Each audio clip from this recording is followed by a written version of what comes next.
Bună seara, dragi clujeni, bine v-am găsit! Wow, ce frumos să vezi din nou Piața Unirii plină! După 3 ani reluăm Zilele Clujului. Ultima dată ne-am revăzut aici de Zilele Clujului în 2019.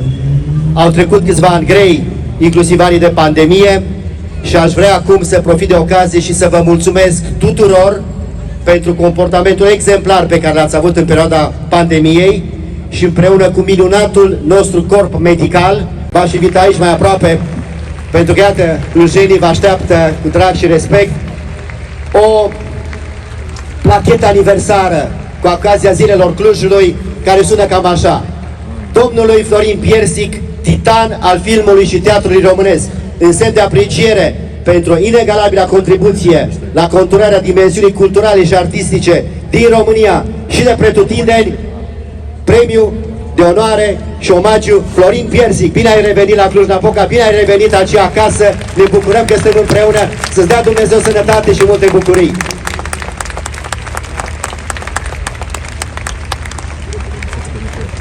Sper că aceeași emoție pe care o simt și eu, ajută-mă Delia aici, te rog să mă descurc cu maestru, aceeași emoție pe care o resimt și eu, o resimți și dumneavoastră aici, chiar dacă e un pic mai rece afară, sunt convins că inimile noastre sunt atât de calde și vom rezista, chiar dacă, repet, avem câteva grade numai, dar Florin Piersic, oriunde a fost și oriunde va fi, ne va încălzi inimile și sufletele. O fată frumoasă dorește să vă ofere și un buchet de flori în semn de apreciere și respect pentru ceea ce ați făcut și faceți în continuare pentru arta, cultura, teatrul clujan și românesc. De aici înainte, la aveți alături de dumneavoastră pe maestrul Florin Piersic. Doamne ajută și să vă dea Dumnezeu sănătate!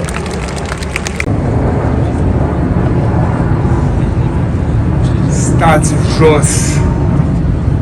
Stați jos! Dacă n-aveți locuri, veniți până aici, că abia aștept să vă îmbrățișez. Dragilor, îmi place tot ce a spus excelența sa, domnul primar al Clujului nostru.